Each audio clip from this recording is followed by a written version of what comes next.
If you would have black coffee with one of the leaders, living or in history, who would that be? If you have not been in HR, what would you have chosen as a career?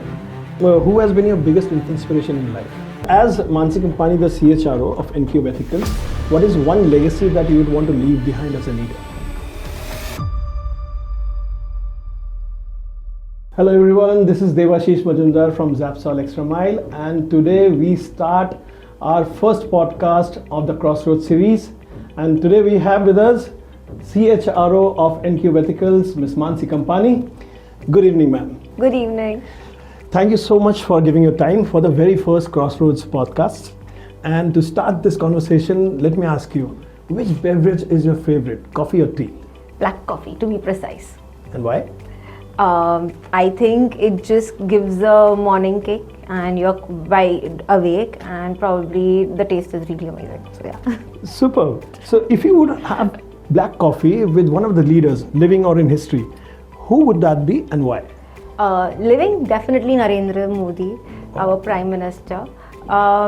Reason being, at the stage at which he is, he must be having so many advisors with him, but still to have your own choices, your own thoughts, and to put that forward with understanding so much of scrutiny is going on and still ensuring keeping your head high and working. I think it's a very commendable job. So that's the reason I would like to understand his mantra. So that makes it two. Yeah. I'll go with you on that one. Okay, so coming to your work, so if you have not been in HR, what would you have chosen as a career? Maybe being a psychologist. Interesting. Yeah. Why? I think quite similar. I love to work with humans, people. So probably as a psychologist, it would be also interesting career to see. So yeah, that's Superb. So did you do something in psychology or read something? Nothing? No, not really, but I definitely have a keen interest for organization psychology, and also I think with the career that I am in, I already feel that human psychology is something that I'm working towards and understanding. So maybe that's why the interest comes around. Super. So we'll just move away from the league a bit and ask you, what do you have in your bag as a snack? For sure. A protein bar. So we are not doing any brand endorsements out here, so we'll cut that if the brand name comes in, but which one? Max protein bar. Oh, nice. Super. And what is your wellness mantra? Is the protein bar or you have a regime? Oh no, I have a very, very simple mantra, live and let live. I think that's the best mantra to have.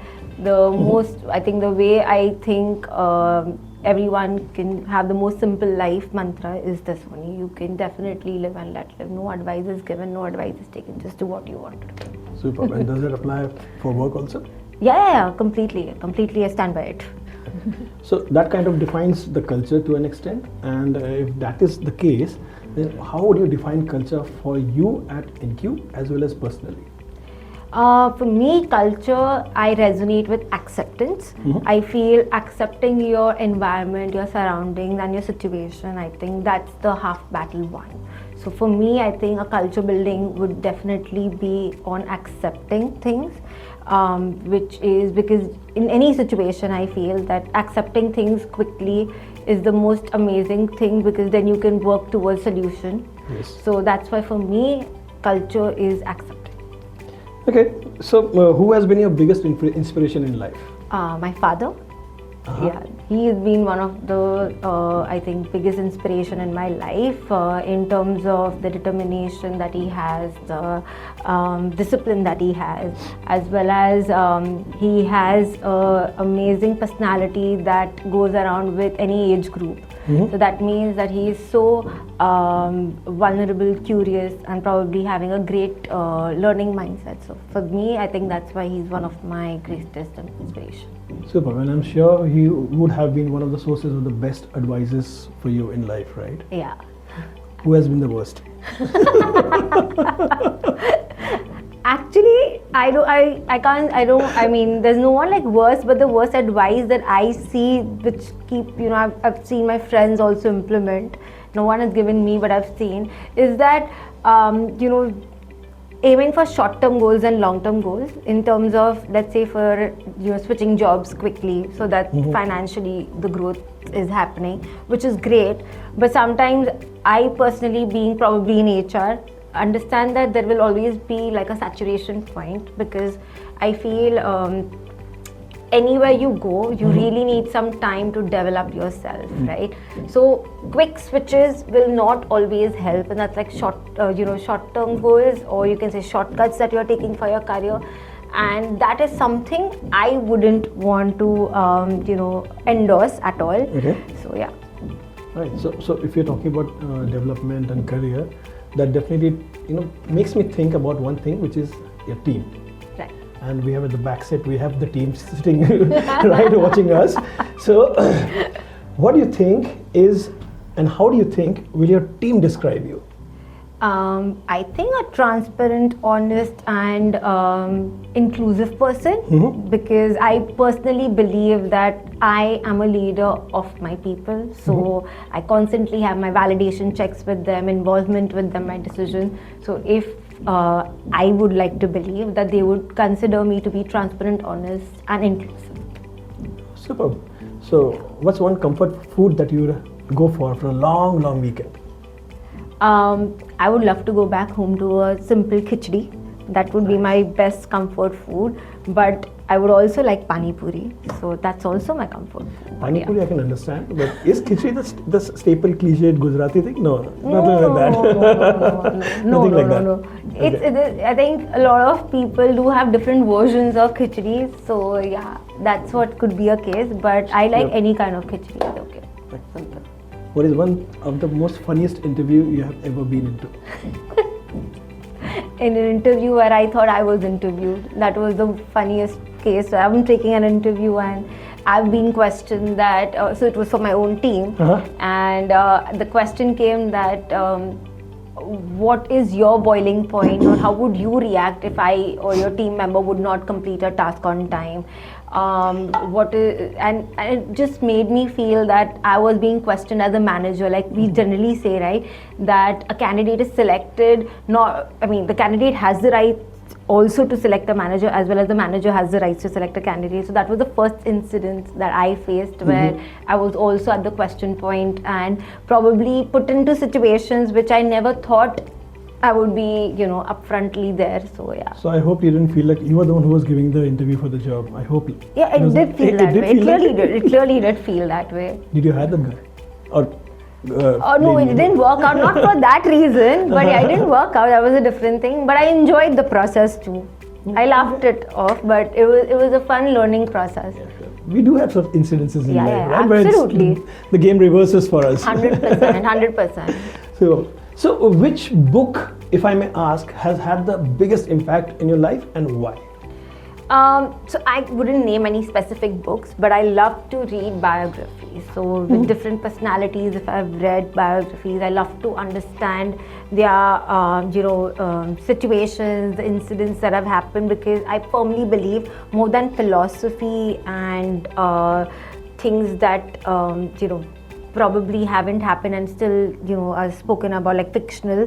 I would rather understand something from a living example, like probably to see that someone's gone through a certain incident, and that would put me in a spot where, if I was there, how would I react, and probably help me develop myself better. So that way, I have read a couple of biographies and I've enjoyed reading those. One biography which actually has, held on to you. I would say I've read APJ Abdul Kalam's biography, and I think it's been a fabulous journey from his childhood to the way he became the president and everything. So I think it's been a very inspirational understanding, and probably it always just enforces that it is not about amenities, it's more about the willingness, the intentions, and the ability that you feel you can thrive towards, right, in life, and that helps you. So early on, I read that when I was in school. So early on, I understood one thing is that whatever you wish to do, you can do. You don't need to wait for the environment to create that for you. So that's what. Yeah, I resonate with that, because one thing that I've learned from him is always applaud in public and reprimand in private. True. He was absolutely true. he supported that view a lot. Absolutely true. And I think by the personality he was, man of few words. Like I've heard him speak, and I've been present in one of the events where he was a chief guest as well. I was very small, but I clearly remember that his soft-spoken, very few words, but such amazing, vision that he had, and very well. I think he makes that aura with him. He brings that aura. Absolutely, one of the best people that I have not met him, but I have experienced in terms of his interviews or reading articles and whatever. True. So then, what's one habit of yours that has contributed to your success, you think, and why? Seeking clarity in work. I think seeking clarity also and giving clarity also. I think it's the most important thing. So I always, and again, I think it's come through some experiences in life. But now I purely believe that any activities that I do or I want a team member to do or somebody to do in life, I need to ensure that there is a clarity of what I think, what I envision, what they have understood, so that it's better. And also, if there is any disagreements, then it's on the first go, and then we don't waste time, right? So for me, I think as a leader, seeking clarity or giving clarity is the most important part. Superb. So in that case, complete the sentence and help me. Leadership is a quality, I think, that everyone needs to cultivate, and it is also evolving with time. So it's never same, and it's something that cannot be repeated. You cannot follow anyone. You cannot copy somebody's leadership style. You have your own leadership style. And I also feel nothing is wrong or right. It's always situational, and it is very personal. Yes. So that's what I feel. Superb. Thank you so much for that. And just to understand and knowing the position that you're in, I'm sure your weeks are pretty hectic most of the times. So what is an unwinding mantra? I love watching movies. I also love listening to music. And I like singing. I'm not sure I'm a good singer or not, but we know I like that. We know that. We know that. But I like it, so that's my way of unwinding and preparing for the next. So any specific genre of movies or anything works? Oh, anything, but I'm a big Bollywood buff, so I love Bollywood movies in general. So yeah. Okay. Super. Thanks. Just a small one. Which was the last one you watched? The movie that I watched, I actually saw. Oh shit. Any blockbuster? No, I don't think so. But it was actually Varun Dhawan's movie. Ye Jawani To Hai. Ye Jawani Hai To Ishq Hona Hai. Yeah, that movie. Okay. Yeah. Guys, I know it. You don't have to smile at the back end. Yeah, that was the last movie that I saw. Okay, so as Manasi Kampani, the CHRO of Encube Ethicals, what is one legacy that you would want to leave behind as a leader? The legacy that I would like to leave behind is humility, to ensure that there is transparency and honesty in work. I think that's the only thing I would like people to adapt, follow, and work upon. The rest is your style, but without these three things, I think it's not going to be a very positive environment. So to create that, I think these three are very important. I'm sure you work hard towards that. I'm sure. So the last question of our podcast today: who is Manasi Kampani beyond being a CHRO? I think a simple girl who loves to find joy in every smallest, moments of life, to live life to the fullest, being expressive about every emotion, but ensuring that in the hectic schedule, busy life, not to forget to enjoy life. So that's me. Wow, nice. Yeah. That was nice. Thank you so much for giving us the time. It was actually very interesting to talk to you, and it actually gives us a bit behind that CHRO tag. Thank you so much for your time once again, and we will just finish up the coffee. Sure. And Thank you so everyone much. Thank you for your support.